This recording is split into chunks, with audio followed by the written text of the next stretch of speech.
Bakti Sejiwa.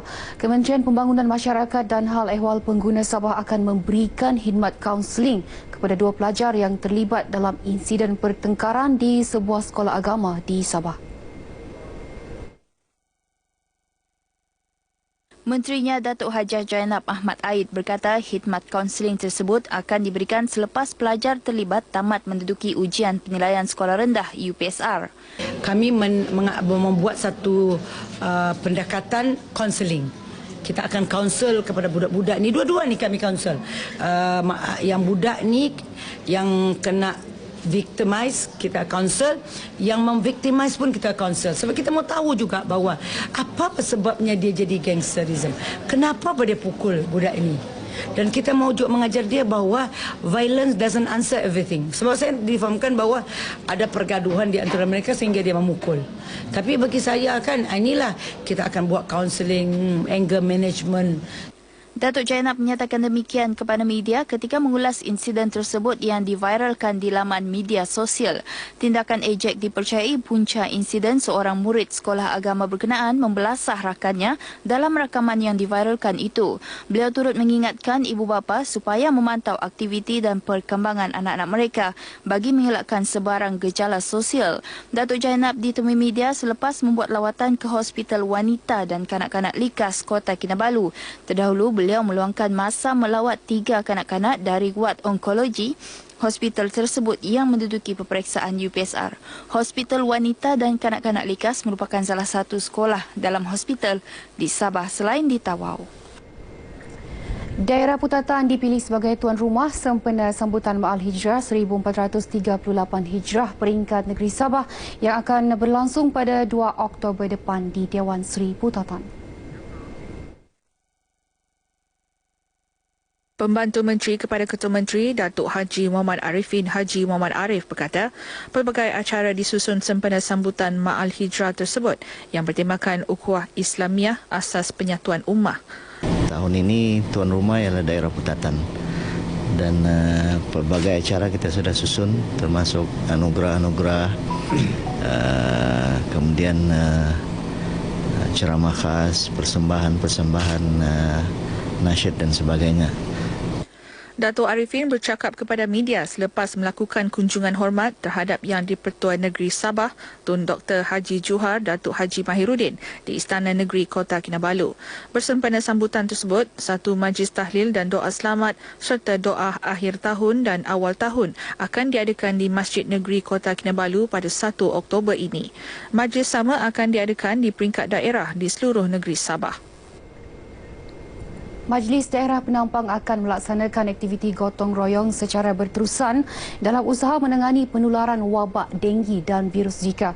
Ia bagi meningkatkan kesedaran masyarakat tentang tanggungjawab menjaga kebersihan persekitaran. Pegawai Daerah Penampang Luvita Koisun berkata gotong royong tersebut akan melibatkan semua pihak termasuk pemaju perumahan di daerah itu. Kita juga akan melibatkan developer yang mempunyai pembangunan atau housing development di daerah Penampang supaya mereka pun secara bertanggungjawab tentang kebersihan mereka untuk menganak-angkat kampung tersebut. Jadi kita dalam sekarang ini kita sedang dalam proses untuk mengagi-agikan kawasan atau zon-zon kepada pihak-pihak tertentu. Beliau ditemui media selepas merasmikan pelepasan kembara merdeka berbasikal sempena sambutan Hari Kebangsaan Peringkat Daerah Penampang 2016 di Perkarangan Pejabat Daerah Penampang. Sementara itu, menurut Luvita, penganjuran kembara merdeka berbasikal sempena sambutan Hari Kebangsaan Peringkat Daerah Penampang 2016 mampu mengukuhkan perpaduan yang sedia terjalin dalam kalangan rakyat pelbagai kaum di Sabah. Acara berbasikal sejauh 7 km ini juga dapat menyemarakkan lagi perasaan cinta dan sayangkan negara dengan melibatkan masyarakat pelbagai kaum dari pelbagai jabatan dan agensi kerajaan serta persatuan. Sementara itu, rata-rata peserta yang ditemui dalam kembara anjuran Majlis Daerah Penampang berkenaan memuji pelaksanaan program tersebut. dapat memperlihatkan kepada masyarakat dan kanak-kanak betapa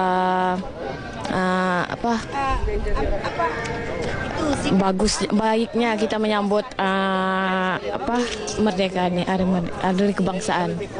Memang baik untuk kesihatan, kerja minda, dan kita boleh membimbing masyarakat agar yang lebih maju dan lebih baiklah. Actually saya ikut bagian berhias, tapi sekali saya datang saya tengok, saya kira mau register, tapi sekali saya tengok semua berskal, and then tiada wheelchair, saya pun rasa macam segan, and then saya secara automatik saya terfikir daripada saya ikut ini program berhias, bagus saya jadi volunteer untuk escort ini berskal berjalan lah. Acara julung kali diadakan ini disertai lebih 100 orang melibatkan kaki tangan agensi kerajaan negeri dan persekutuan serta persatuan berbasikal sekitar daerah Penampang. Agensi Penguatkuasaan Maritim Malaysia memandang serius insiden malang yang kerap menimpa warga tempatan maupun pelancong asing melibatkan industri pelancongan serta pengusaha bot tempatan kebelakangan ini. Justru cadangan pemasangan sistem pengenalan automatik AIS pada setiap bot operator pelancongan di negeri ini merupakan inisiatif baik kerana berupaya mendapatkan laporan pada real time, cepat dan tepat. Pengarah Maritim Malaysia Sabah dan Labuan, Laksmana Pertama Maritim Zubil Matsong berkata, sebagai langkah awal pihaknya akan mengemukakan cadangan berkenaan kepada kementerian berkaitan bertujuan membantu para pengusaha dan operator dari segi kos pemasangan. Dengan adanya AIS juga, ia akan dapat menghapuskan pelbagai kekangan seperti kelewatan dan kekeliruan lokasi bagi tujuan operasi mencari dan menyelamat SAR ketika berlaku kejadian tidak diingini. Apabila AIS ini dipasang, kita dapat memantau pergerakan bot-bot ni setiap masa. Iaitu apabila mereka keluar saja daripada jeti, kita akan mensyaratkan mereka melapor kepada FMM, mereka keluar dan sistem ini akan dapat mengesan pergerakan mereka. Sistem ini apabila kita track dia, dia akan membawa nama bot itu sendiri, kelajuan dia, haluan dia. Bagaimanapun katanya, perkara tersebut hanya dapat direalisasikan melalui persetujuan daripada para pengusaha dan operator pelancongan kerana ia melibatkan kos yang tinggi. Laksmana Pertama Maritim Zubil menegaskan demikian dalam satu sidang media selepas satu taklimat mesyuarat Maritim Malaysia bersama pengusaha bot dan resort di Kuala Abai, Kota Belud. Dalam taklimat ini, dua lagi sistem keselamatan Personal Locator Beacon, PLB serta Search and Rescue Satellite Aided Tracking turut dicadangkan. Malah, bagi memperkasa lagi aset maritim Malaysia di negeri ini, permohonan untuk memiliki sebuah helikopter sendiri telah diusulkan kepada pihak atasan. Selain isu tersebut, turut dibincangkan cadangan untuk menaikkan kompaun kepada mana-mana operator bot atau bot pelancongan yang melanggar sebarang ciri-ciri keselamatan yang ditetapkan. Seorang ibu tunggal menerima bantuan rumah yang dibina anggota Jabatan Bomba dan Penyelamat menerusi JBPM menerusi projek pembinaan Rumah Strategi Lautan Biru Kebangsaan NBOS.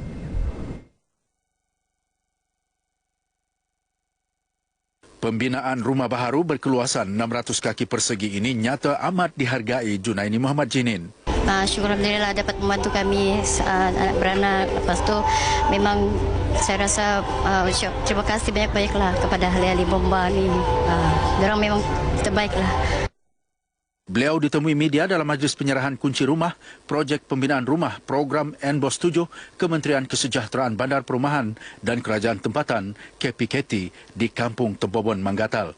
Terdahulu Menteri Pembangunan Masyarakat dan Hal Ehwal Pengguna Datuk Haja Jainab Haji Ahmad Ayed dalam ucapannya berkata, pengorbanan masa dan tenaga anggota bomba terlibat dalam menyiapkan rumah berkenaan wajar dihargai semua pihak. Tahun ini JBPM Sabah berjaya membina 4 rumah iaitu di Kota Kinabalu, Beaufort, Suk dan Kota Belud serta membaik pulih 25 unit rumah.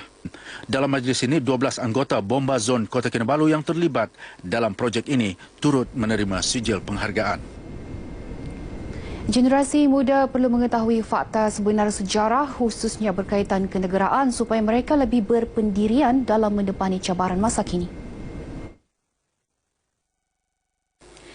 Timbalan Presiden Majlis Belia Sabah MBS merangkap Exco Majlis Belia Malaysia Azwan Marjan berkata, generasi muda juga perlu berfikiran rasional terhadap aliran politik semasa agar tidak terlalu taksub kerana ia boleh memesongkan minda mereka.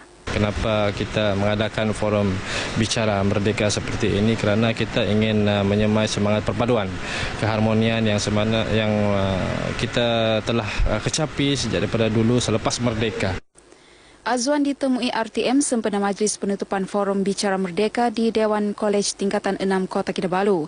Sementara itu, Pengetua Kolej Tingkatan 6 Kota Kinabalu, Haji Kusdi Ribut menyatakan forum berkenaan amat bertepatan sebagai persediaan menghadapi pelbagai cabaran ketika berada di Institut Pengajian Tinggi. Lebih 600 pelajar tingkatan 6 terlibat dalam forum sehari ini yang menampilkan 3 panel berpengalaman dari Biro Tata Negara, Pensyarah Universiti Malaysia Sabah UMS dan Majlis Belia Sabah. Lagu Menangis Lagi membawa tuah apabila Felix Tesi Paimin dari Ranau terpilih sebagai 3 peserta terbaik pertandingan bintang kecil RTM Zon Sabah 2016. Manakala 2 lagi peserta terbaik ialah Delbert Conan John dari Tambunan dan Alizatul Nazwalif dari Keningau. Kejayaan ini sekaligus melayakkan mereka untuk mewakili negeri Sabah ke pertandingan akhir bintang kecil RTM peringkat kebangsaan yang bakal berlangsung di Sarawak November depan. 3 peserta terbaik berkenaan masing-masing menerima hadiah wang tunai RM1,200 beserta trofi dan sijil penyertaan. Manakala 3 peserta akhir lain masing-masing membawa pulang wang tunai RM700 beserta trofi dan sijil penyertaan. Hadiah disampaikan Pengarah Penyiaran Sabah Haji Ali Haji Ngasio. Sebanyak 6 peserta berentab dalam pertandingan ini yang berlangsung di studio TV Kompleks Bersepadu Kementerian Komunikasi dan Multimedia Kota Kinabalu. Pertandingan yang diiringi kombo RTM turut diserikan dengan persembahan nyanyian artis tempatan iaitu Esther Apolonius Chin dan Fenzi Ruji. Seterusnya kita ikuti acara yang berlaku di Sabah dalam diari hari ini.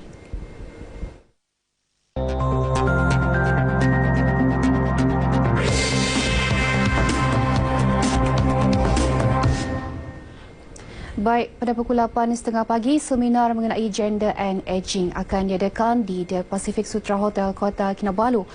Manakala pada pukul 11 pagi akan berlangsung majlis penyampaian bantuan kebajikan kepada pelajar B40 Universiti Malaysia Sabah UMS di Galeri Majlis Bangunan Chancellery UMS.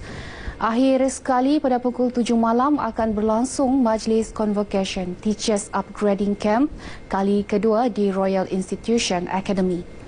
Baik, paparan itu mengakhiri bahan berita dari Sabah pagi ini. Kembali kepada Nurul di Angkasa Puri, silakan.